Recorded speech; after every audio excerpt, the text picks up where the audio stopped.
first course, first semester, I really struggled to make it because I read half as fast as everybody else. And I'm so focused on the letters that I can't remember what I've read. So I need to read it twice, which means everybody else reads 4 times as quick as me.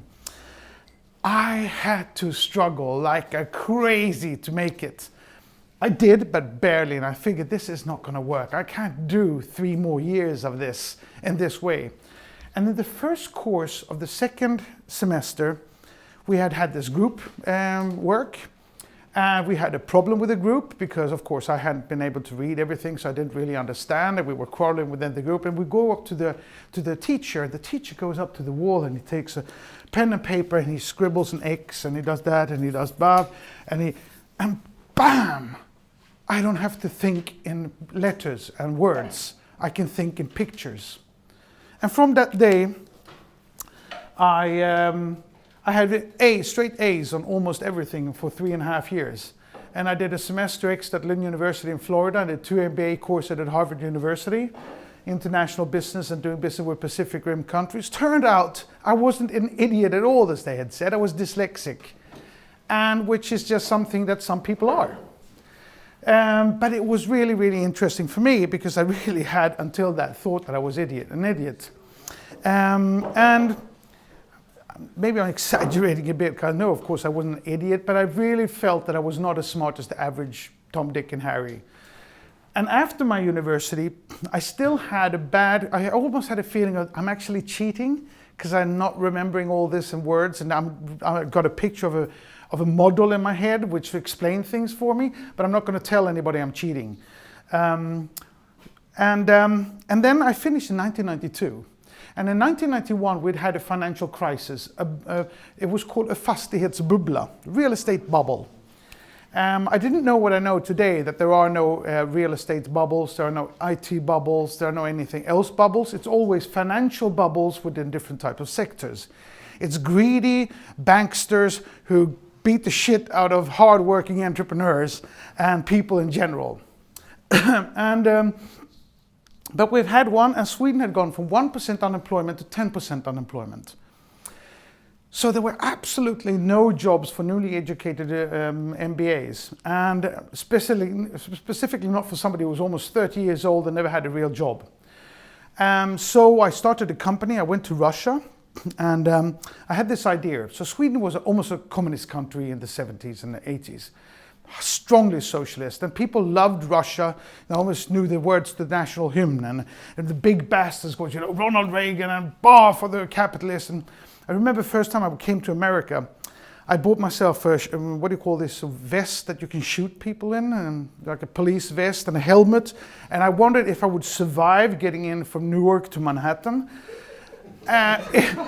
It was a complete sensation to me when I come to Paradise. Nice, clean. I didn't see anybody get shot the whole summer. And then when I came to Russia, I was expecting, wow, from one paradise I'm going to get to another one that's just as good. And I come to an armpit. And I'm not talking a nice armpit like from a 15-year-old girl who shaves it. I'm talking like a lumberjack armpit who's been out working for 14 weeks with a lot of hair and shit. Russia was the worst place I had seen in my entire life. But I had this idea. 1989, when Russia collapsed, and Sweden, who loved Russia and Russian things and, and communism and stuff like that, I figured they would love to buy Russian trash. And the Russians would probably like to throw away any trash that they had and could get rid of. So I figured I'd go there, I'd buy trash for about maximum $2, and I'd take it home and I'd sell it on auctions in Sweden, because the Swedes would, this is a Gorbachev chair. This is the chair, how it looked for 5 years during whatever, Brezhnev. And so I bought, and the most successful thing was I bought something for $1, I sold for $650, which meant 1,000 products a week. I could have made a good business on that. Problem was that I had this guy, Sasha, working for me, because I didn't speak any Russian and was supposed to buy the stuff. And he came to me with fantastic stuff, like, these things that Stravinsky had, and a leather etui with a gold emblem for $2.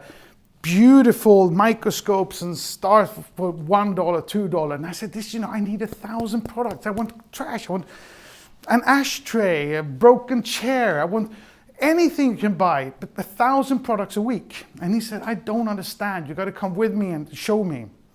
So we go to this place in St. Petersburg, which looks like Östermalm in Stockholm, where I don't know, basically around here. Beautiful, nice Jugend houses, large, built in the late 1800s with parade flats, 250 square meters, and beautiful places. And the difference between Stockholm, where a family would live in like that, was that when you come into a Russian one, 75 people live there. And like dogs, and terrified of each other, looking out through the doors like this. And it was amazing how poor they were. And I go into this small room called Jungfrukammaren in Swedish, and Norwegian I think as well. And this old lady said, you can pick anything you want in this room for $1 a piece. And I go in, and there's probably value in there for a million, maybe 2 million kronas. They were so poor, they would sell anything they had. And I didn't go to Russia to become rich on poor people. So I left 2,000 products in a warehouse in St. Petersburg and went home totally depressed, and decided and promised myself to bash socialism at any given occasion I could for the rest of my life, which I have and still do, as you will see. Because socialism doesn't work, and capitalism does. So I come home, I'm depressed, I'm sitting down on the sofa, and the telephone calls, actually first day I come home from Russia, and it's Jan Stenbeck. And Jan Stenbeck, who I had met on a boat in Barcelona during the Olympic Games, said, you were going to start working for me. And I said, well, you never called. He says, I'm calling you now. And I said, when do I start? Tomorrow morning. So I put on my great suit, and I go down to the office in the morning, and I meet Jan Stenbeck. Jan Stenbeck looks at me and says, no, you can't look like that. And I said, what do you mean? He said, no, you've got to have jeans and a t-shirt. The t-shirt has to be dirty. And I said, why? I said, because you're going to build a chain of shops for TV shops products. Trash that doesn't work and that are really, really cheap because they don't work and it's trash. And you have to look trashy to be able to sell trashy stuff. And I went like, I've been studying 4 years. I got 500,000 kronas of student loans. And now you're going to give me this. And he says, Johan, everybody who starts for me needs to start with carrying beer. And if they're good at that, they can stop off as a CEO for any company I have at the organization. And I figured, life's not fair. And this guy, his name was Kalle von Spret. He was actually a von as well, but with a real one. And his father and Jan had gone to school together, and he went straight into Skeppsbron 18, the head office, and worked with mergers and acquisitions. I had better degrees, I was more ambitious, I was actually smarter too. And he had a much higher salary than me. And there I was in my t-shirt and my shitty jeans. And I said, and this is also really, really, really important. I said, nobody, I'm going to beat von Spret, and nobody I'm going to work 2 hours more than everybody else. I walked first into the office in the morning, and when the last person went home, which was different people every day, I put on the clock, stay for another 2 hours. Because I said, nobody is 2 hours smarter than me. So if I worked 2 hours more, I'd win. And my first thing was I was going to build this chain of shops for 3 months. I was finished in 2, and Jan was out traveling. And at the same time, I was sitting, I was sharing office space with the ZTV, which was like MTV, Music Youth Channel. And it was chaotic like crazy. They didn't know what was their target group. They didn't know what type of programs they were going to do. It was just a playground for doing television, because Jan had the license and he didn't know what to do with it, and I hadn't had time to think about it. So I did a marketing plan for it. I said, this is the target group we're going to have. This is how we're going to produce it. And I did it with that when he was in. And when he came home, he says, this is great. Now you're the marketing director of ZTV. So, we had 6% penetration in Sweden. And he says, well, your goal is now to get it up to as much as you can in a year. And you have no money to do it. And I said, okay. But it was so much fun because, if Madonna came in for a concert, I'd take her out to Café Opera and have champagne with her, and which was great fun. So it was a fantastic job. But I had to be really, really innovative and see how could I get people to actually sign up, because at that time it wasn't just plugging in the TV and you put on it and you had all the channels. You actually had somebody sitting behind the TV turning it, and you say, stop, a little bit back. You have to get every channel into the TV. So it was a hassle of making people actually to go through the process of getting through to the TV. So I did crazy stuff. Since we decided it was going to be a youth channel, I worked with RFSU, Redaktionen för sexuell something, whatever, and we gave out condoms. And on one side of the condom packet is a ZTV, and on the other one say, can you get it in? Because, you know, they had to get it in for WeMind. And hugely successful, spread them out to all universities and high schools in Sweden. This was in the year of the AIDS, so they gave away these condoms they liked doing that. And I also took a baker, and during the weekends, because we didn't have money to send television at the time, Fridays and Saturdays, we took out my office desk, we put in a bed, put up a camera, and we had the baker sleep in my office from Friday afternoon till Monday morning. And he could only leave if he had to go to toilet. He would have to eat pizzas, and he could sit there and watch television. And people would come home and say, have you seen the baker? What baker? He's on television. And they would sit there and watch him, you know, and he was lying there, you know, sleeping and scratching him. Really fun, crazy. And a lot of the real reality soap operas were actually invented during this period at ZTV, because we wanted to get people to produce content that would engage people and make them look. And we did a 48-hour discussion group with the same panel, which was hilarious, because after 48 hours, they were getting really tired. And we would discuss 48 different subjects, and people could walk in from the streets and participate, sitting in an audience like this. And both major magazines in Sweden, Expressen and Aftonbladet, had the whole löpsedel. I don't know what that's called in English. Flyer. The flyer was all about this program. Both of the two major saying, this is the craziest program you ever seen. You got to go see it. It's still going on. And on the Saturday night at 3 o'clock in the evening, we had this guy called Hoa Dahlgren, which was a very famous Swedish weightlifter with a lot of humor and looked crazy. He had said something really, what's the English word? Not so nice, not really, it was just provocative about lesbian women. And at 3 o'clock at night, they called me up and they said, Johan, there's been a disaster. Hoa Dahlgren said this and that, and now we have 15 militant lesbians knocking on the door, wanted to come in. What do we do? And I said, for God's sake, let them in and call Aftonbladet. And so we got another flyer the next day talking all about this amazing event. So in 6 months, I got it up to over 80% penetration from 6-7 without a dime in marketing. So Jan said, this is fantastic. You're such a great guy. I'm not going to make you executive vice president for a bank in Luxembourg. And you're going to be responsible for co-branded credit cards. And you're going to live with me in my house. So I started off to 20,000 Swedish kroners. I invoiced it from a company called NFT, which was no fucking tax, but Bahamas registered. It prescribated by now. And I then moved to Jan in Luxembourg, and I had 350,000 Swedish kroners tax-free. I lived in his house for free. I had a sports car convertible with a special motor from Audi and a big fat representation account. I had kicked from Sprit's ass. Yes. And how had I done it? By working 2 hours more. If you work harder, you win. Now, if you don't want to win, don't work hard. But if you want to win, you work harder.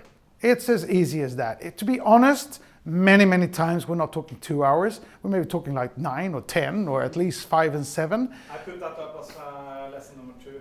Good? Yeah, lesson number 2. Work hard, you succeed.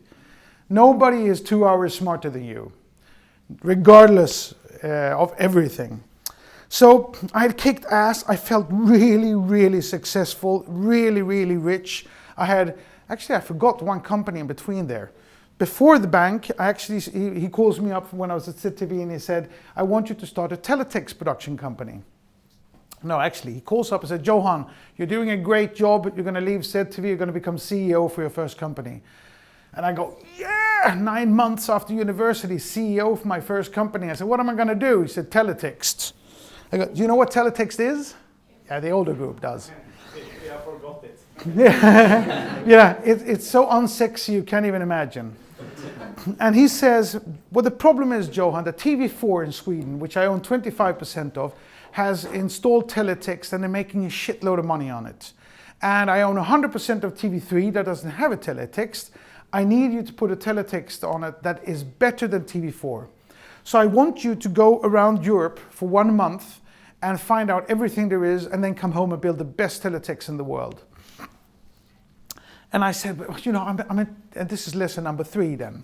I said, Jan, I'm a technical idiot. My father has called me that since I took apart a bicycle and never got it together again. You know, I got my thumbs in the middle of my hands. I can't, this is not me.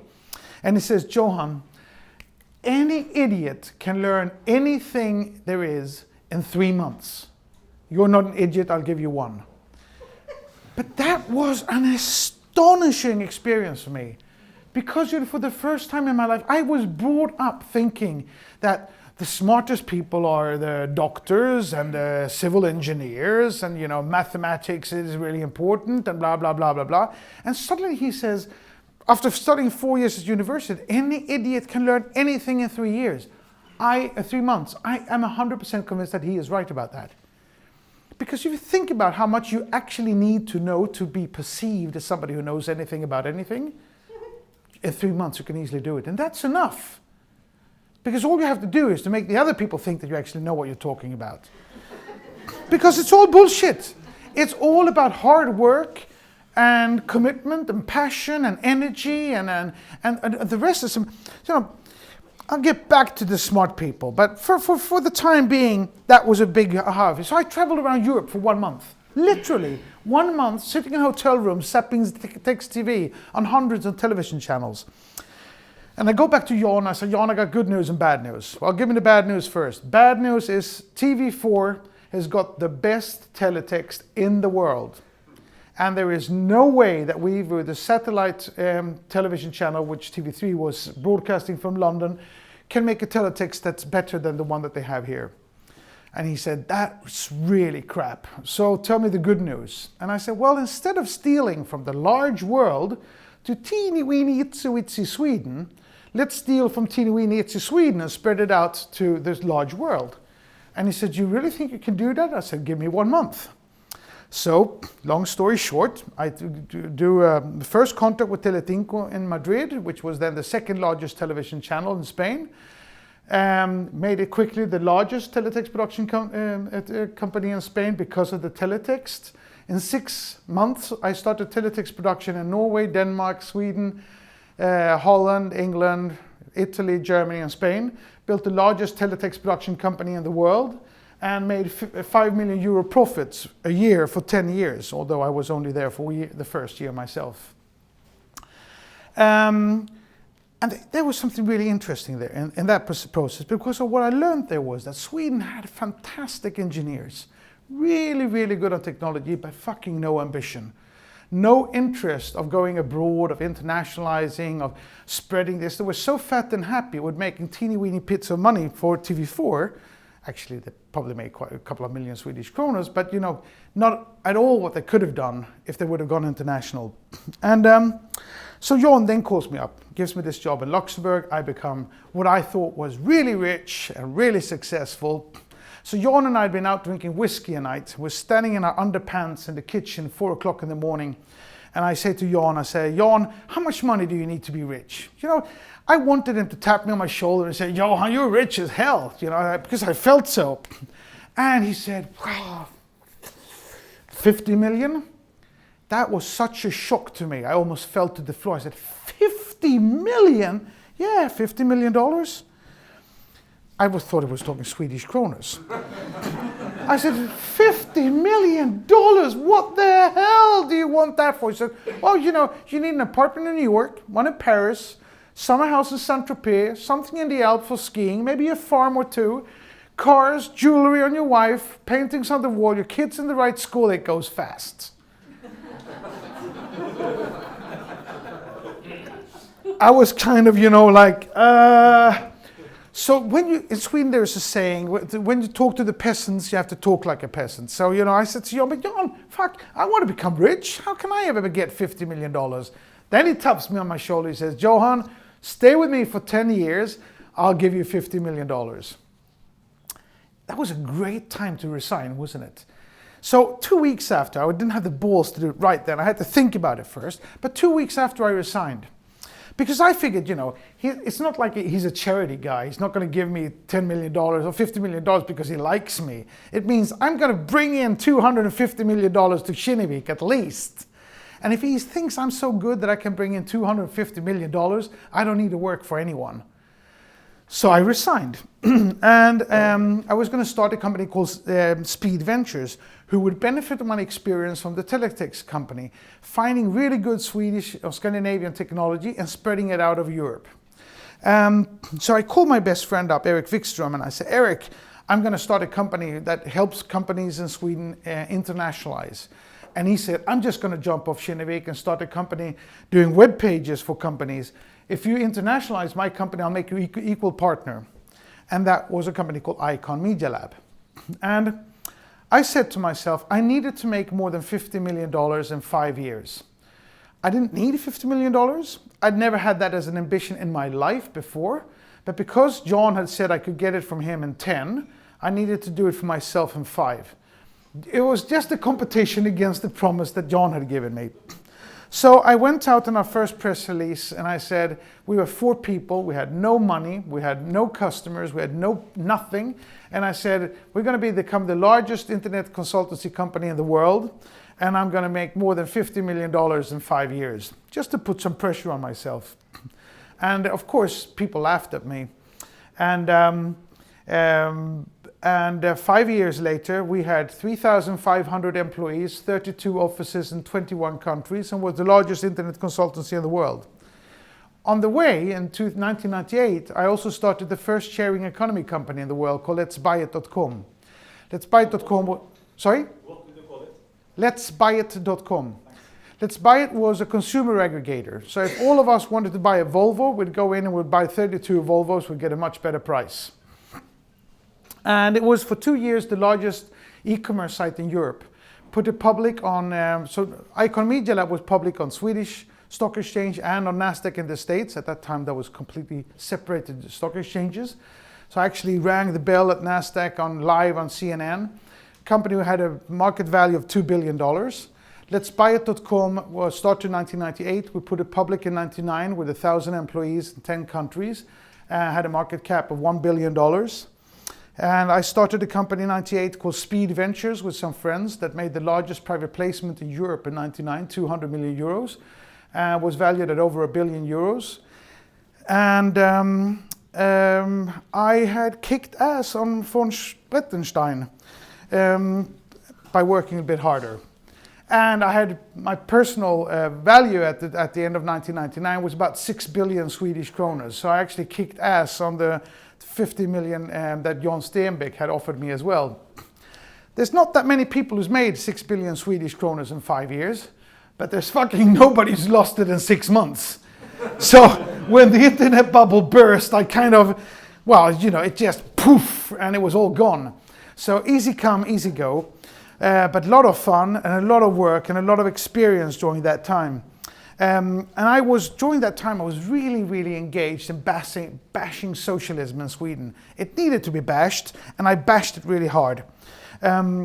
Why? Because Sweden had no entrepreneurship at all. We had more multinational conglomerates than any other country in the world per capita. ABB, Volvo, Saab, Ericsson, Electrolux, endless amounts of them, but absolutely no entrepreneurship at all. In Europe, on average, there was 15% of the population in Europe were entrepreneurs. Only 10% in Sweden. Now, sometimes I ask the audience, so how many percentage? What was the difference between Sweden and the rest of Europe? Or they say 5%. But the difference between 10% in Sweden and 15% in Europe is 50% more entrepreneurship in Europe than in Sweden. That is insane. And it's not that, that just happened. It was created that way. It was created that way by socialism.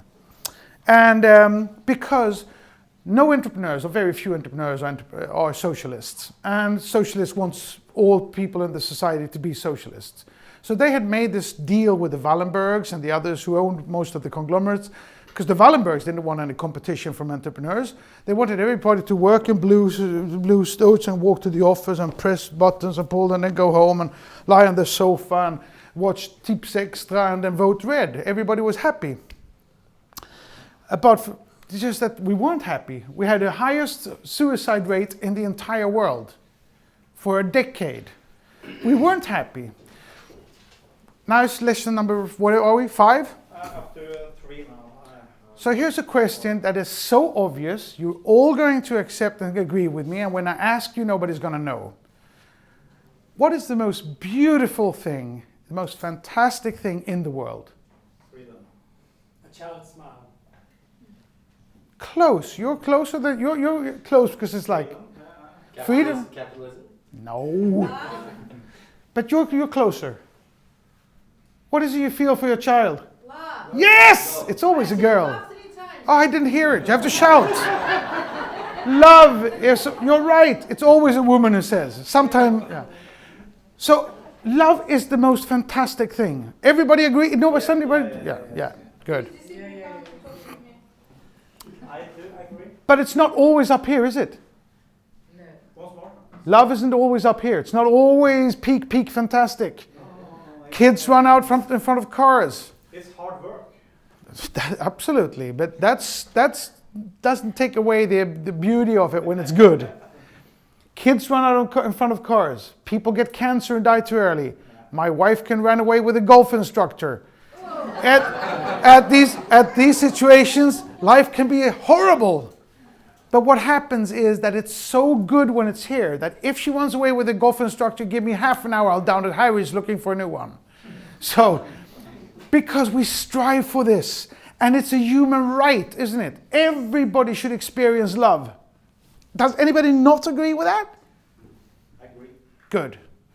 Now here's the difficult question. What's the second most beautiful thing in the world? Entrepreneurship.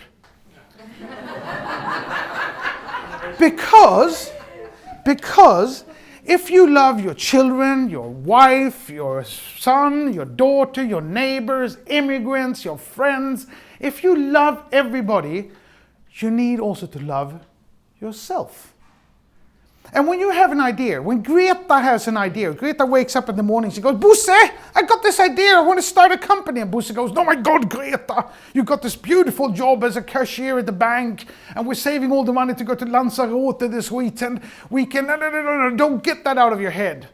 So disappointed, Greta calls mother and father, and my father says, but Greta, after all these years of studying, you're going to throw it all away on entrepreneurship? So Greta goes to her friends. Now her friends are so terrified that she'd actually succeed, especially in Sweden. So they will go, nah, that's too late, too fast, too little, too strong. It's already been done. It can't be done. Everybody is going to tell Greta it's not going to work. But Greta's got this idea. And it's growing on her like cancer. And she can't get it out. She loves, she wants. And one day she said, everybody else is wrong. Greta can. I can. And she just fucking does it. Takes the step. Beautiful, isn't it? Yes. And that's, how many in here are entrepreneurs? Good. Beautiful crowd. Most beautiful people in the world. Because they are the only heroes in society. They are the foundation of the society. If you ask a socialist, they will say, no, it's the workers. I work for the Landstinget. Do you have a Landsting in Norway? Yeah. Like a hospital that's owned by the government. So they'll say, yes, but who's paid for that? Well, tax money. For whose money? For the entrepreneurs' money. Or the people working for the entrepreneurs. The first entrepreneur, for thousands of years we lived in caves, and we pulled our women home like this, and we clubbed each other with big wooden sticks and ate like animals. And then one day this guy said, I've had enough of this collective shit. I'm going to go out and I'm going to become a farmer, and I'm going to grow my stuff, and for all the excess that I grow, I'm going to change it and I'm going to employ people, and from that day, 2,000 years, we go to the moon, and so we're on our way to Mars. Entrepreneurship is the essence, the only thing that pushes us forward, that solves all problems, that will continue to solve all problems, and I'll get back to that too, which is fantastic. So, Greta is now determined she's going to start a company. Let me see where I am. It's so long time ago since I did this. I'm going to do a pause. I'm going to show you how entrepreneurship works. An entrepreneur is a typical left brain type of right brain type of a person. Really, she's optimistic, positive, creative, happy. It says yes to life. Actually, I'm not used to working such a small thing, so hold on. I got to do this smaller. So it's a really happy person with a small brain. It's not always it's true. It's not always the smartest cookie in the street, but always happy, optimistic, positive, creative, big smile, says yes to life. And on the other side, you have the really smart person with a big brain, analytic, smart, high IQ, says no to everything because they know everything's it's not gonna work. So, and I hate working on such a small thing. Greta says, all I need is this much money, and weeps, it's gonna go this good.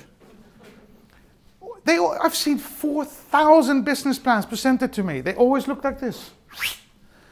I have never, ever yet seen a company that has that development. They always look like this. And the only time you ever need pi in your life is that 3.14 times as long as you thought, and 3.14 times as much money as you thought you'd need. That's the only time you'll ever need pi. And that's how it always is. Because this is how it goes. Yoo-hoo! We got our first customer! Shit, they didn't pay. Yoo-hoo! We got our second customer! Bloody deliver, so just don't deliver. Yoo-hoo! We got a fuck, the machine just broke it. Every shit that can happen to an entrepreneur will happen to an entrepreneur. What did I tell you? It's not going to work. Yes, this time she didn't pay, but the next one will. And that's how it works. I take my freedom to... And it goes on like that forever. So when Ericsson's fabrik in Kista burns down, what they do is they just move it to the factory in Taiwan. But we don't fucking have a fabric in Taiwan, do we? When our factory burns down, it bloody well burns down. And then you need to be incredibly optimistic.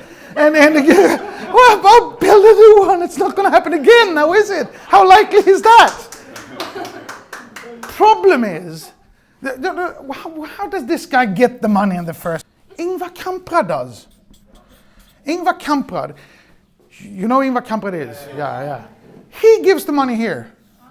Now, why the hell does Ingvar Kamprad do that when he knows how difficult it is and how much these knows the money? Because he knows they're probably never going to make it. It's so difficult that if I give it to him, at least I'm going to have my money left. If I give it this, it's gone. So, but we're in a big problem because without the money, we can't build our companies. So remember what I said before, if you talk to a peasant, you need to work like a peasant. So what you need is a really good business plan. You need a really good marketing plan. You need a really good finance plan. And a really good PR plan. And a really good HR plan. And a really good blah, blah, blah plan. And then, when you have all these plans, this is what happens. This guy goes check, check, because what I really love, they love Excel. How do you spell Excel? E-X-L-L. C, whatever. So he goes check, check, check, check, check, check, and now he's getting a little bit happy, little bit happy. And he says, okay, now here comes the biggest, most difficult question. What EBITDA are you going to have year 5? Then as an entrepreneur, you're going to be really cool, say 17.3. And he goes, yeah, here, get the money, and you can finally build your company. Now, is it going to make 17.5 5 years down the road? We all know that's not going to happen. Because the only thing we do know is that nothing of this is going to be right. Doesn't mean it's not important to do. Alvin Toffler, I think it is, said, plans are nothing, planning is everything. These plans need to be redone all the time and adjusted to the experience that you learn and the way. It is an important process because they are right. Because if we give all the money to this person here, she's going to blow everything on the first marketing plan. No human being can live with just one half of the brain. We need both sides. As individuals, as groups, always. So the boring person is right. The funny person is right too, but in another way. And this is really, really interesting. The thing is, when it comes to being smart, the smartest, but when I lecture at technical universities, I talk with a very broad accent, like this peasant that I am from a small farm in the middle of nowhere in south of Sweden. And I stand with my back to the audience and I go, it is incredible. It is incredible. Here I am invited to KTH, the most prominent engineering school in the world, more Nobel Prize winners than any other place. And I'm a peasant, ADHD, dyslexic from Sweden. From Halmstad is going to lecture to you. I don't even understand what it is I'm rubbing out from the table. And they all sit there and I say, see, how many in here think it's impossible to have a high IQ and be smart? Half of them put up their hand. I said, come on, you're at the best school in the world. And they all put up their hands. And I say, you're all fucking wrong. It means absolutely nothing. I'll tell you why. You're all going to wind up working for guys like me. And it's true. The smartest people, how many in here are civilingenjörer or engineers? Only 2, 1.5.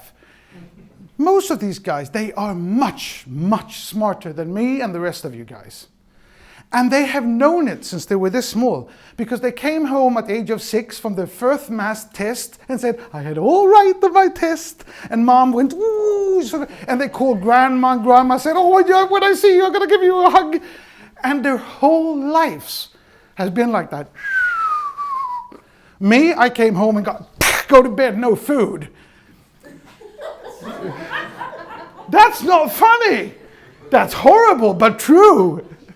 It is funny. I was just joking. So, sorry? It was your way of telling it. Yes. You gotta have some energy in this.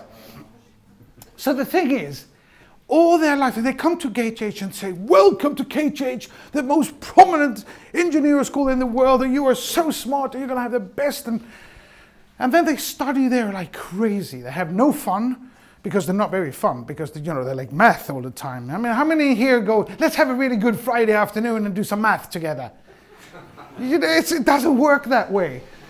And what happens when they finish? They get really boring jobs in small cubicles in Kista, right, long far outside Stockholm, where they sit and do maths all day. So you're not a winner because you have an IQ. You're a winner because you work hard, because you're ambitious, because you can be passionate at what you do, and that you really work on your social skills. So, what did I want to say about Greta? Yes. What do you need to become an entrepreneur? Come on. What do we need? Courage. Money. You're right, but it's too early. You're not supposed to guess that right now. No, You need ID. yes, you need an idea. Does it need to be a good idea? No. Look, if somebody would have come to me 25 years ago and said, Johan, I got this really good idea. I'm going to sell slalom sticks to women out walking. What, 25 million pairs of slalom sticks later? There are no stupid ideas if you can just sell the shit. If you can just get somebody to buy sticks for going out walking, anything goes. Okay, so how many in here are racists? It's so funny. Both Norway and Sweden has 25% of the voters voting for racist company, and there's never anybody put up their hands when I ask that question. Okay, so no racist, thank God. This is a selective group. Perfect. That's not the reason. Nobody ever puts up their hand when I ask that. Which is good. So then we accept that a German, a French, a Norwegian, a Swiss, an Indian have exactly the same amount of ideas, don't they? Because all we need is an idea, and we're just as smart, so there's nobody who has more ideas. Can we agree upon that? Which means we should have had exactly the same amount of entrepreneurship, because all you need is an idea. Are we right? No. Sweden had 10% unemployment and Europe had 15%. 50% more than Sweden. Is Sweden more stupid than other people? Yes. How can I be so stupid to ask that question in Norway? Of course we are.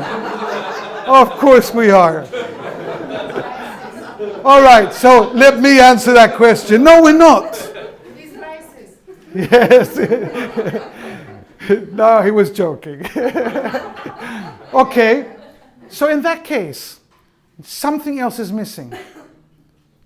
If an idea, if we have the same amount of ideas, but we have 50 or 33% less entrepreneurship in Sweden, something else is missing. What? Initiative. Politics. Belief system. Passion and risk. Mindset. You said it before. Courage. Yes, courage. Because everybody told you can't. Mother and father, your husband, your friends. Somebody thought, but you can always go to the bank. Let's not joke too much here. So everybody's going to tell you can't. Then you need the courage to actually take the step and do it. Greta needs cojones. Okay, well that makes it easy then. That means Swedes are cowards. Genetically born as cowards?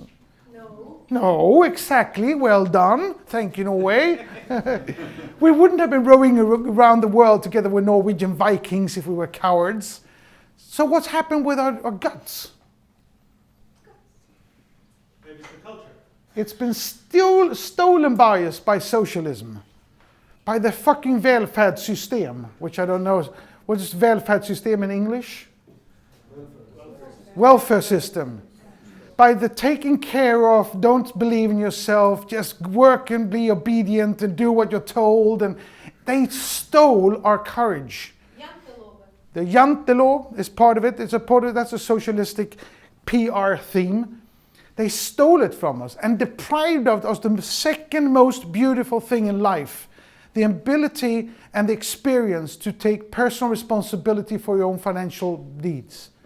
The ability to go for your dreams and do what you really want. I hate them for that. I went 3.5 years at an MBA educational program in Sweden without ever once hearing the word entrepreneur. It did not exist in the Swedish society. And Jan Stenbeck changed that. He crushed the radio monopoly, the TV monopoly, the media monopoly, the telecommunication monopoly. He killed state-owned monopoly after monopoly after monopoly and just preached entrepreneurship. And I love him for that. And I took on that vow to continue to fight against socialism and spread the evangelism of entrepreneurship, of individual freedom, of the ability to experience the second most beautiful thing in life. So the IT bubble burst in my face. I go skiing for 2 years, as one do.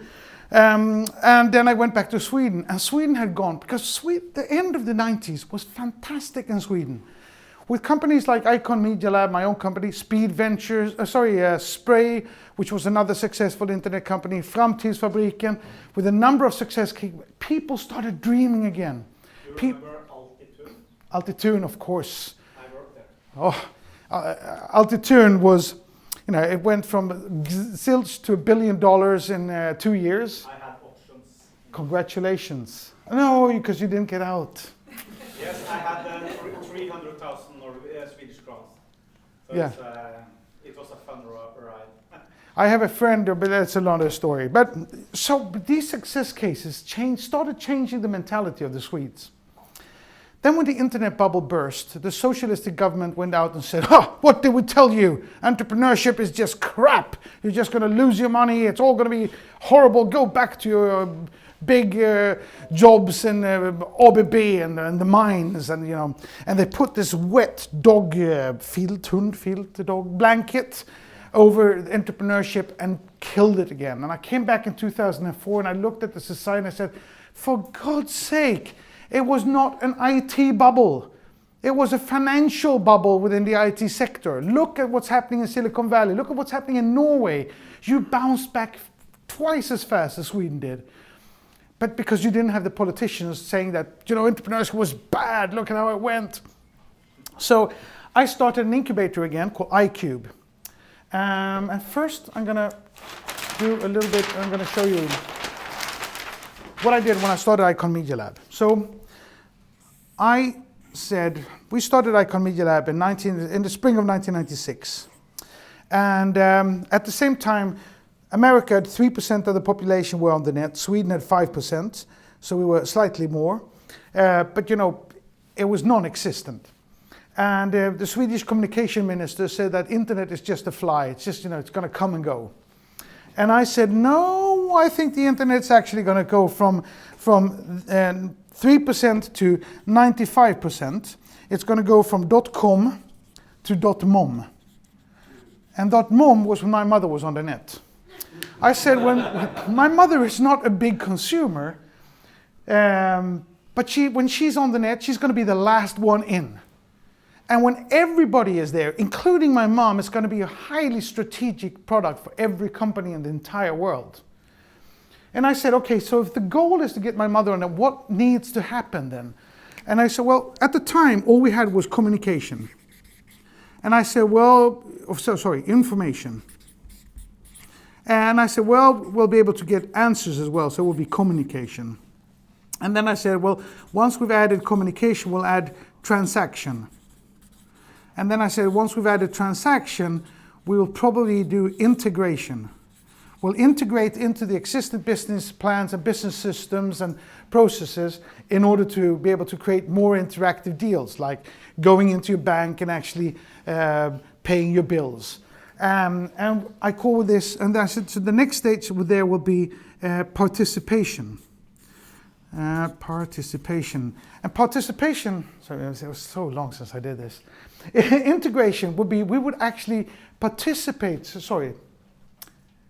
never mind, I'll get it right eventually. We said we will participate in the value creation by going into the bank, paying our bills ourselves, actually cutting away one of the people working at the bank doing this. Traditionally, we would stand in a line waiting to have this done for us. We would participate and do this work ourselves, but we would still perceive it as a better service than having to stay waiting in the line to get there. And then we said the next one was when everybody is participating in value creation, it means everybody is going to compete with everybody and everything. So let's say that you're Goodyear, and we call that Star. So now I remember, that's participation. Sorry. That's participation. And then we said, we put one star and we said, that was integrated, that was participation. Then we said Star Wars. So we said value creation was when everybody participated in the value creation. So you try to own your customers from cradle to grave. We would make sure that a car company would build a small car for the teenager, larger for the family, a big sub, and then eventually a small car for the retired people. And we said when everybody is participating in this, everybody will compete with everybody. So if Goodyear works with Ford, and Ford and Avis is renting out Fords, it means that Avis is actually a competitor of Michelin tires. Everybody will compete with everybody. We call that Star Wars. Wars. And then we said, at that time, individuals will be totally crashed in the middle because everybody will try to own us. And I said, if everybody owns us because they want to be able to force us to be within their value star, we're going to lose our integrity. And I said, what digital footprint? We need to own a digital footprint, our digital personas. Our digital identities is not the same as a digital identification. It's actually the identity, who we actually are. And if it's owned by these companies, we'll be enslaved. But eventually, we'll actually pull out and we'll make sure that these stars work to our benefit and nothing else. And I call that me star. And then I said, eventually, we'll be able to have a lot of different situations like this, where we will all run our different stars that we are interacting with in different ways, and we'll do we star. We star will be that I will use my discount on Volvo and give it to you for your discount at SAS. And we'll force these stars to work on our premises, because the man, the human, the individual is the important thing in the system, and not the technology. This I did in 1996, which is really interesting because at the time we just had information. So when Google came out in 1998 and said, make no evil, they had already started on this part. I call it the most evil company in the history of mankind. In 2002, I invested in a company called A Small World, which was one of the very first social media companies that was successful because I believed this would be the foundation of a platform which we would own and control ourselves. Then Facebook came along in 2004, and I said, this is going to become the most valuable company in the history of mankind because they own our souls, our digital souls. And this is now the most evil company in the world, even eviler than Google. I have a tweet from 2009 where I said it's just a matter of time before Google and Facebook determines the outcome of a political election. So I was a fanatic driver against privacy on the net. And I'll get back to that if I have the time. We take the time. So I said that, well, the internet, in order for this to work, technology, obviously, it's a lot about technology. The technology needs to work. But we don't want engineers to decide what's going to be done, because they will do things, nobody's done this one before. Yeah, but why? I don't know. So we needed behavioral scientists who would say, where's the problem? What is it you really need? And then we'd go to the engineer and say, can you actually solve this problem? And then we would need creative people to say, well, how can we educate people to make them understand how it will work? How can we make it funny and intuitive? And then we needed management consultants who would say, how does this play in the overall strategy of the organizations and their overall looking goals? And how can we implement this structure to support that? And then we needed, we call it HCI, with human computer interaction, and we needed project leaders. Because these people, you know, the engineers, they go like this and they don't want to look people in the eye and just send the emails to each other. And the behavioral scientists, you know, they would stand and talk to themselves in a corner and tempting to make suicide. And the creative people would be dressed in black and throwing themselves like a crazy Liv Ullmann in the process. And the management consultant would be extremely boring with the tie, so type of, you know, like never had any fun. When we were climbing trees, they were doing math with their father. So all of these people are crazy, like we all are, like we all should be. And we are worthless if we're alone, but fantastic when we're together. So we needed somebody who would actually run and conduct how such a meeting with these weirdos would work. What problem is it we want to solve? Can it be solved? Can we make it intuitive and can we make money on it? And that was an integration model, a mångfald, what do you call mångfald again? What is mångfald in English? Förstår ni inte på norska heller? Diversity. It's a diversity model. The more we mix, the better it is. The more we integrate, the better it is. What does New York, London, and Singapore have in common, apart from being the three most richest cities in the world? Melting pots. They're the most cultural integrated countries in the world, cities in the world. All religions, all races, all ages. The more you mix, thank you, sir. The more you mix, the better it is, the more successful it becomes. And it's fundamentally like that. So we built the Cube, and because of that, I love this integration model. I've called all my companies Cubes after that. So in 2004, I started iQube. IQUBE was an incubator done just to piss off the socialists in Sweden. Because before that, all incubators in Sweden had been based and locked to go towards the universities. And they were state-run. And they would have telecommunication at Telefonplan close to Ericsson. They would have IT in Kista. They would have biochemistry and medtech in Karolinska. And they would have something at the business at the business university. And they would never speak. And of course, so far away from the city center where the finance was that they would never meet the finance guys. So I put my IQUBE smack in the city center of Stockholm, right where all the businessmen, the finance, the politicians, the creative people, the art directors were. And I combined all of these different types of entrepreneurs from different type of industries, because the fundamental of entrepreneurship is not the technology as such. If all of us are entrepreneurs within telecommunication, we're going to recruit the same people. We probably have the same education and background, so our networks are identical. We're going to recruit the same people. We're going to sell to the same telecommunication operators. We're going to raise money from the same venture capitalists. How much are we going to help each other? We're going to sit like this, you know. We're going to... Instead, if we're all from different type of areas of the city with all different types of backgrounds and interests, our networks combined is huge. And there is no competition because we all need to survive, so we can all help each other instead. And suddenly what happens then is that, what was I going to say about that?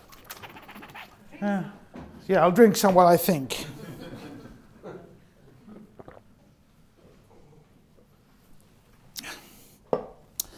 So by combining all of these interests and helping out, we find the fundamentals, not in the technology, but in the basic essence of all entrepreneurship. I need to survive. I need to raise money. I need to build my brand. I need to find customers. I need to recruit the smartest people. That is identical for whatever given part of industry entrepreneurship that you can imagine. And if those are the goals, and we all need different things, we can all cooperate and help. So that became hugely successful. I ran it for 4 years, and I had companies like Apotea. Now these are Swedish companies, you won't know them. Apotea, which is the largest online pharmacy in Sweden, getting close to a $1 billion valuation. AccedoBroadband, which is the largest TV app production company in the world. They built Netflix. Couple of billion Swedish kroners. Starflow, which is, sorry, not Starflow, Snowfish, which is 50% of Spotify today. It's all the lists, you know, that you create your own music lists. Endless amounts of companies from these 45 companies that we had over 4 years, because that model worked. In the spring of 2005, it was valued at 500 million kroners. So I was on my way back. I owned 51% of the company. And then Lehman Brothers go bust. So I had to shut the company down in the autumn of 2008. I had also been in the cultural board in Sweden for 6 months and had 20 death threats. I was the first non-communist in the Swedish cultural board. So that rendered 20 death threats. So I decided to move to Singapore and start a company called MyCube. And MyCube was going to kill Facebook. This was now in 2009. MyCube was look and feel like Facebook. You owned and controlled all your digital assets. You had the ability with an integrated micropayment system to charge for that content at whatever price you just put down as you decide as a content creator. And the company had huge success when we launched, and then it was raided by the Russian mob. And I lost, again, 250 million kroners of my own money. And I was wiped out, and I moved home to Sweden. It took me a year to get out of Singapore. Moved home to my summer house in Sweden, because that was the only thing I could afford at the time. Was there for a year, didn't find any jobs. Moved to Stockholm and started a venture capital company together with a financer who's PE background, and he didn't put any money in any of our investments. So after 3 years, we just shut that down. We didn't do any investments. And this is November last year. So for the last half year, I'm looking for something new to do. And I'm really eager to find something to put my, I'm still full of energy, full of ideas. I just had some really tough turns. And which I think is really astonishing, because you know, people ask me, you know, are you happy with your life? I've had the best life in the world. I wouldn't change anything. I'm really, really happy with everything I've done. And it's not over till the fat lady sings. I know I still have the network and the experience and the energy to do it again. I just need to find the right thing to start working on. So that determines the first two parts of my presentation. Yes? How long are you in Oslo? I leave tomorrow morning. How long can you stay? I can move here. So it's this far from Stockholm. I can be here anytime. So We have a thing. good. Let's talk about it. So that's the first two parts. Where I'm from. Why do I tell this part about my weaknesses? Because I don't care about them. I think that the weaknesses I have has given me the strengths that I have, and I'm proud of my strengths, so I need to accept my weaknesses. But most importantly, I want to inspire people that if I can do it, anyone can. Yes. Absolutely anyone can do whatever they want. The world can be changed. Yes. That's important to me. The second one is, I want to talk about entrepreneurship, how fantastic it is and what ability it gives you. And I want to inspire people to one time in your life you should try. And even if you fail, so what? It's not the end of the world. Because it's the second most beautiful thing in the world to experience. You know, when you, after 1 year, you wave away goodbye to your employees over Christmas. Hi, goodbye, have a nice time in Thailand. I'll do inventories over Christmas. And they fly away. 5 years later, you take your first vacation. You take your whole family and you go to Sara Sommarland. And 5 years later, you win a Gazelle thing. And you see your products in the windows. And you find, you know, at the peaks, it is fantastic. It's that bloody hard work. It takes 10 to 15 years. It's 3.14 times as long time as you think. And every shit that can happen is going to happen. But at the moments of success, it is marvelous. And you need to experience that in your life. So the next part is what's going to happen now? Where are we? Looks like shit, doesn't it? Well, I mean, anti-globalization, anti-EU, racism, political polarization, right and left. It all looks like shit. And then you have Google out there saying, oh, singularity. All digital technologies are having evolution in what do you call it? Exponential speed, and as they do, they merge, and when they do, we get disruptive. 40% of all jobs are going to disappear over the next 20 years, they said almost 10 years ago. And they're all going to go out on the streets, and they're going to burn cars and smash windows. We need to give them, what is it called? Basic income, something. Global basic income. Yeah. Bullshit! It's fantastic. Everything is fantastic. Everything's always been fantastic. The thing is that people negative, specifically the really smart ones. The really smart ones. Do you remember? I already wrote this picture for you. Huh? They said it's not going to work. Not going to happen. Now the whole world is cooking. We're all dead. It's just. But since 1750, when the industrialization started, absolutely everything's become better. There was a little here, the Second World War, 6 years. You know, it doesn't even show. Everything has become better. We live longer, we eat better, we don't get sick, kids don't die, everybody gets education, and you know, everything is fantastic. And all the time here, they've been saying, well, now Digerdöden is going to kill us all, and now Napoleon's going to kill us all, and now this is going to kill us now, and now there is no winter for 2 years, and now it's the computers, now it's, do you know, what the löpande band, what do you call these? Conveyor belt. Sorry? Conveyor belt. Conveyor belts. When the conveyor belt came, that's what gave us socialism and unions. Do you know what the word sabotage comes from? Sabou. Sabou is a wooden cloth that workers in French used to have. And they threw their wooden cloth into the machines to destroy them. French people. French people, yes. And they wanted, it's always the French. And they wanted the machines to break so that they could save their jobs.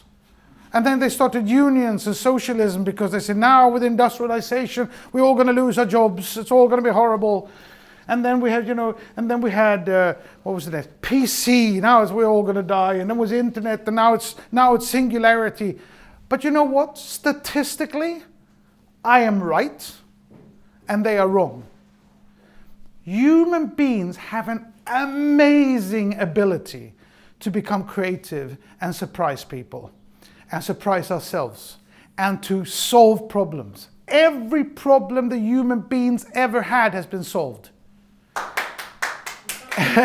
Everything since 1750 has become better. Now, I remember in the 70s, they said, well, first of all, we're all going to die because of nuclear power. Not to mention how much we were going to die over nuclear wars that we were going to have. And then all the forest in Germany was sick and dying. There would be no trees in Germany. Have you gone through the jungle of Germany lately? Then we had the ozone layer. We were all going to burn. It was all going to burn. All going to burn. There is no ozone problem anymore. We solve everything. Well, I'm not talking inside environment or environment work spaces. I'm talking about the environment outside. It's the only one detail that's worse since 1750. I think he's completely wrong in that. I think it's absolutely man-made and that we have a huge problem with it. But we will solve it. I think Greta Thunberg, the Swedish 15-year-old who's at every cover of every newspaper there is in the world right now, she's completely wrong in the fact that she said we shouldn't fly anymore. Of course we should fly. The more money Norwegian and SAS does, the more money they have to actually pay for the development that Boeing and Airbus needs to do in order to be able to create planes that will actually make a difference in the future. If we do not progress, we're dead. Because we're 10 or 20 million people in Northern Europe.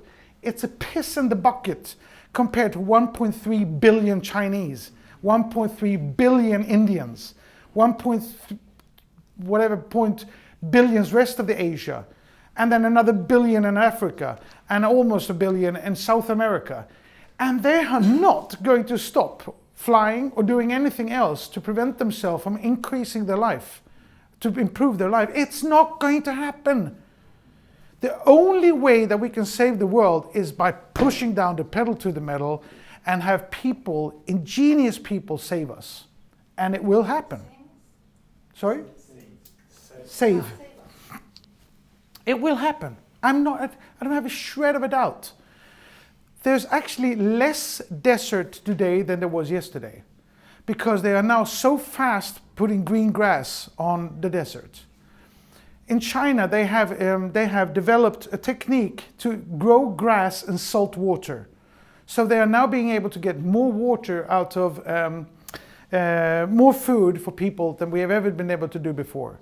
If you look at Israel, the amount of money that they desalt water, amount of water that they desalt and have made the whole part of Israel green, could be exported to every part of the world if we just had enough money to do it, or if we just put our money there. 10 years ago, I started joking, saying, well, you know, a 400-year-old mahogany tree will be able to be grown in 50 years, and 20 years from now. Do you know we're actually this close to getting to that? I said that as a joke, which means that in 50 years, the whole Sahara is going to look like the rainforest we cut down in Congo. There are no problems that cannot be solved. Number 11, we will solve it. Good! Lots of 11. I got to see that list afterwards. So I love these type of conferences where intelligent people get together and talk and discuss. And I've been to the World Economic Forum 4 times. I was awarded Technology Pioneer by the World Economic Forum in the late 1900s. And now I'm not invited there anymore, so I go to Horace's global meeting, which is very similar. 800 people meet for 4 days. Presidents, finance ministers, NGOs, CEOs, entrepreneurs, creative people, and they discuss everything. And I had this huge aha experience when I was there. So, you're going to help me out here. They discussed augmented reality. Does everybody know what augmented reality is? No. Augmented reality is, for instance, you watch a movie, you stop the movie because you like the dress that your girls has, and you buy the dress, and then you continue watching the movie. Then you have virtual reality. Everybody knows what virtual reality is? Yes.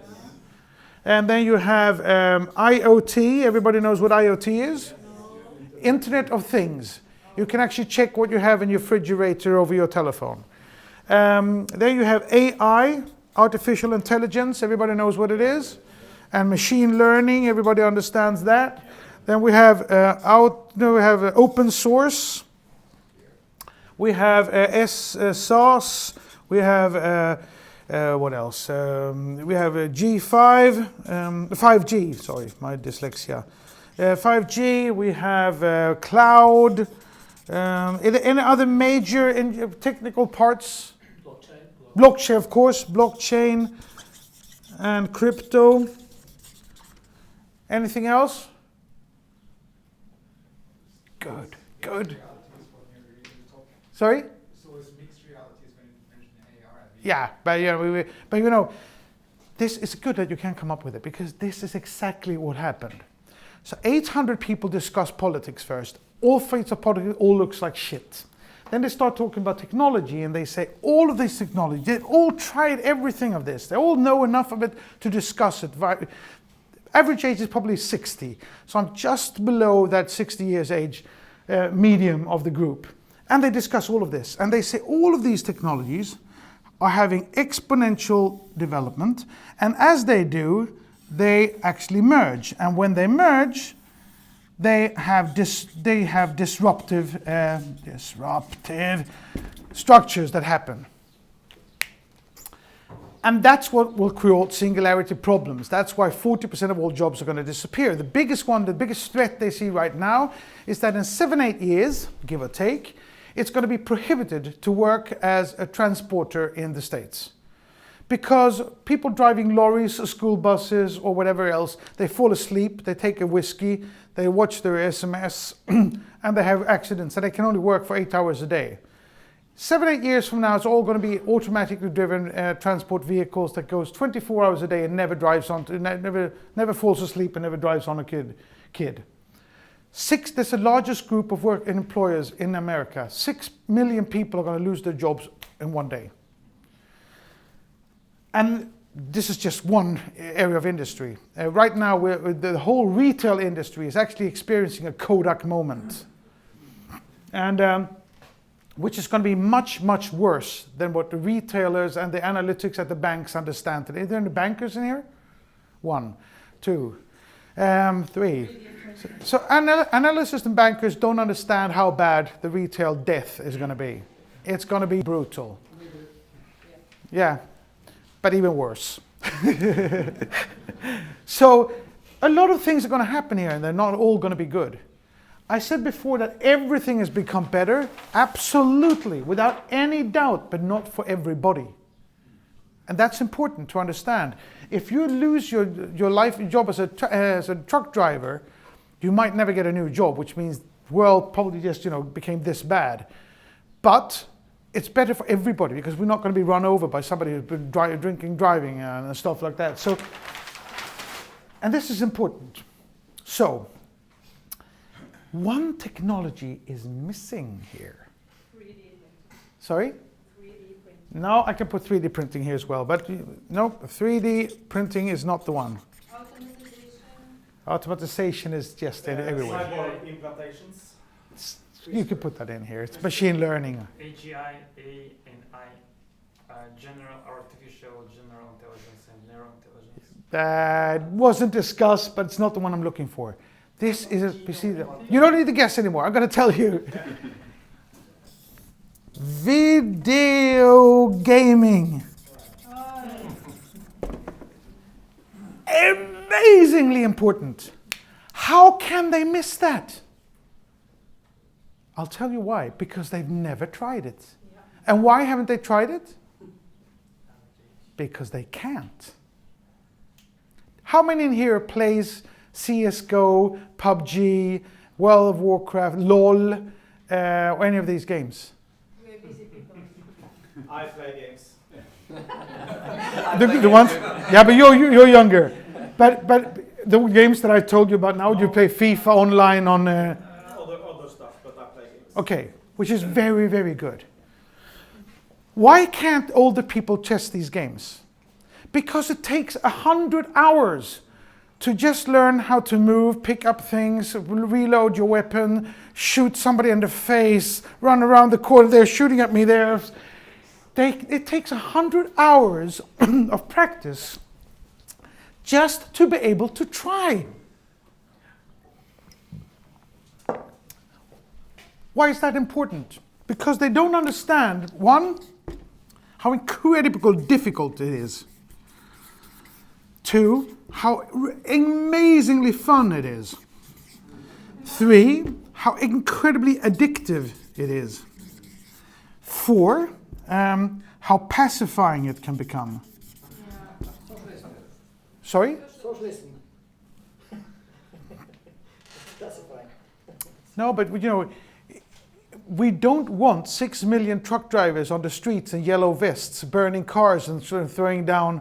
We want them occupied with something. So, and if they're having fun, and then 5, here's the most important one, you can make money.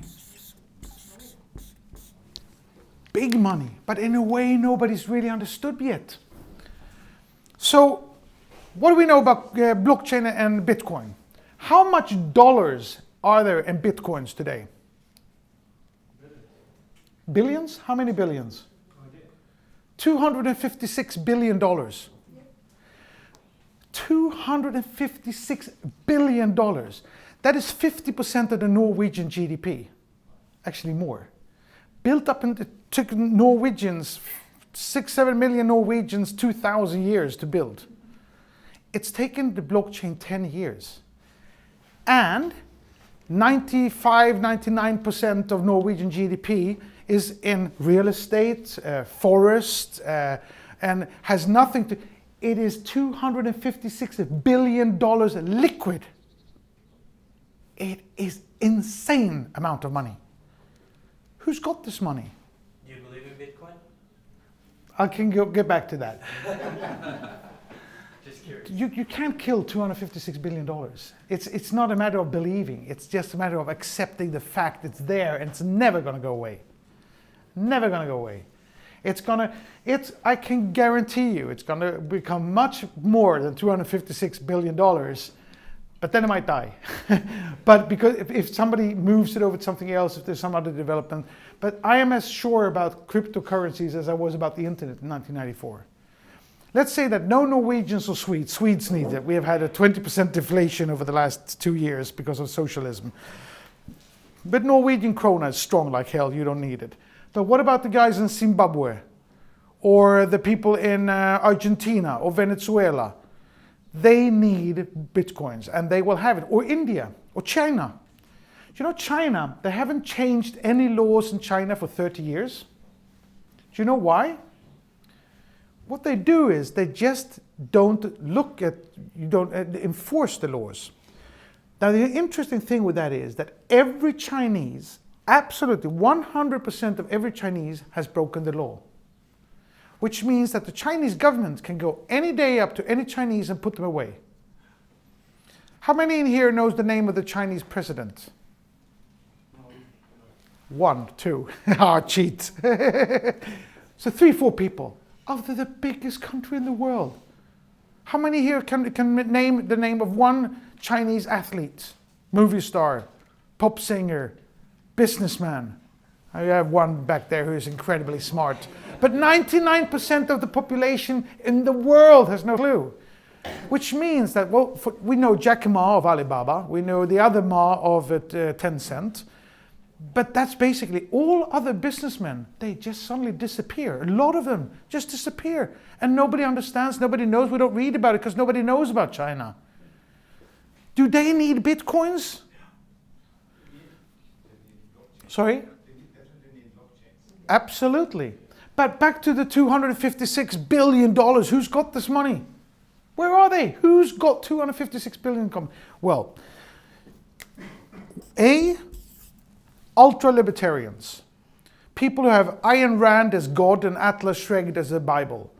You should wear a gun so that you can protect yourself from other people's wearing guns. If you want to take drugs, it's your life, you depend on it. States should not defend anything. They are the ones who built the blockchain, they are the ones who created Bitcoin, and they created an incredible inflation that we haven't felt yet in the middle classes. But the people, the rich, really rich people, they felt it, but they don't care because they have so much money now, it doesn't really matter. Do you want me just to elaborate a little bit on what I just said? So, here's the pyramid, with the really rich people at the top, and the middle class, and then the people at the bottom who have no money. The states pushes in billions of dollars into the system and to the banks. And they say, you've got to push liquidity into the markets. So we give you this money. We save the banks by giving them liquidity. The bank said, put the liquidity into the markets. And they say, okay, we're going to give it out to everybody who can show that they have assets they can borrow against. So you have 1 billion in real estate, you borrow 1 billion, and you invest that at a 10% increase because of the liquidity. Everything's been going crazy for 12 years. So they make 12 years, 10% a year, interest on interest. They now have gazillions, 3 billion here. The middle class, well, best case, we got a new kitchen. These guys down here, they got nothing. So 20 years ago when I bought my Ferrari, it wasn't for 2.5 million Swedish kroners. It was in every newspaper in Sweden. Today they sell 600 Ferraris, Maseratis, McLarens and whatever for over 6 million kroners a year in Sweden. When we went out and really celebrated hard, we went down to the restaurant, we drank Moët de Chardon. Today they stand and they actually just pour Dom Pignon and Cristal. I used to fly first class over the Atlantic. Now they have their own airplanes flying over. This group has had a tremendous inflation. I bought a house in Verbier for 40 million Swedish kroners. I sold it for 40 million kroners. It costs 250 million today. This group has had an amazing inflation, and that is all going to simper down, and then we're all ruined. And the libertarians know this. They said, we're not going to have any governments that bails out the banks who are the crooks that created the problem in the first place, give the money to the people who definitely don't need it. So they wanted a currency that they controlled, that there would be no inflation, that they did not know ahead of that would be. So it's impossible to stop. These guys now sit on a huge amount of money. The second group are the witches. Who are the witches? 20 years ago, they played World of Warcraft. They dressed in black suits, painted their nails black hair, and they played role games on the streets. And then they went home with the computers and they played more World of Warcraft.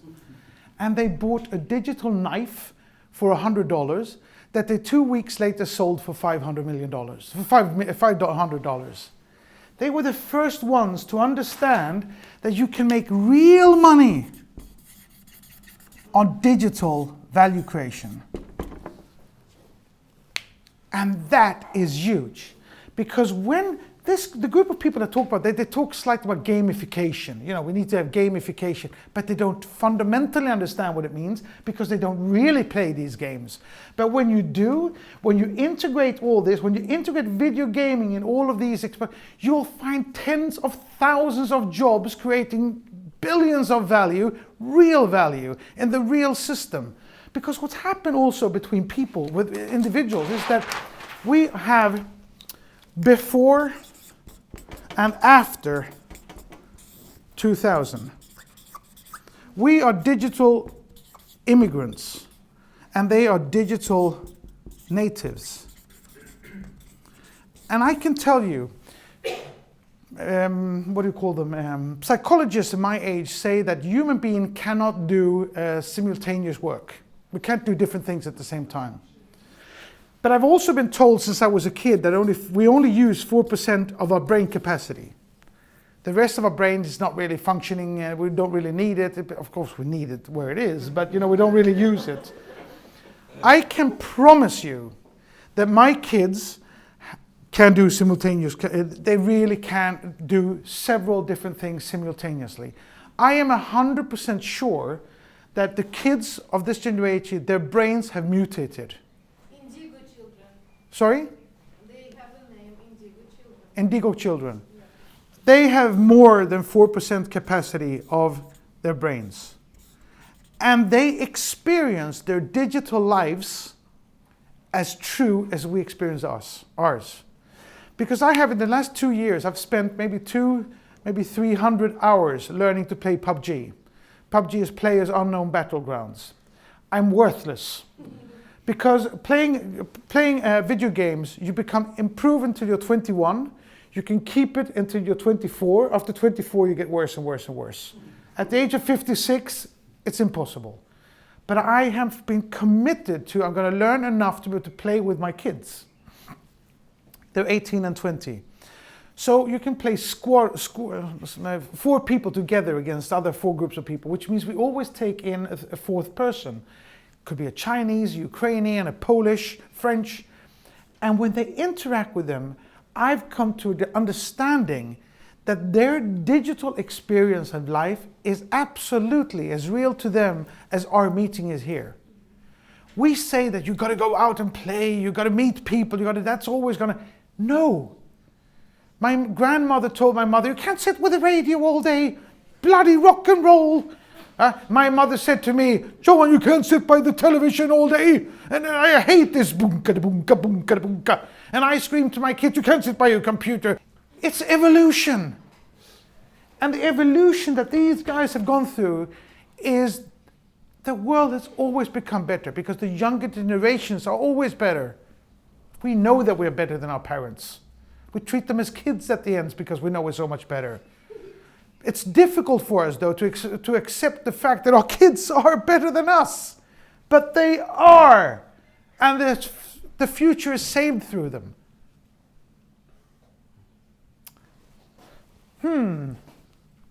I think that's all I have to say.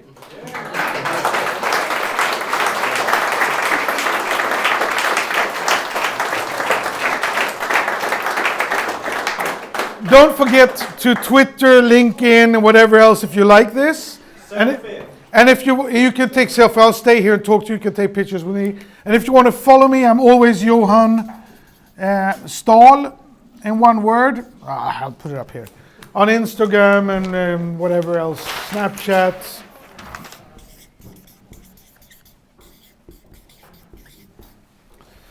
And feel free to talk to me now. I'll be here for a while. Flowers. Thank you. Thank you for coming. Thank you very much. Thanks. Thank you. Tack. Tack. Nöjd? Otroligt bra, fantastiskt. Tack ska du ha. Du är en stjärna.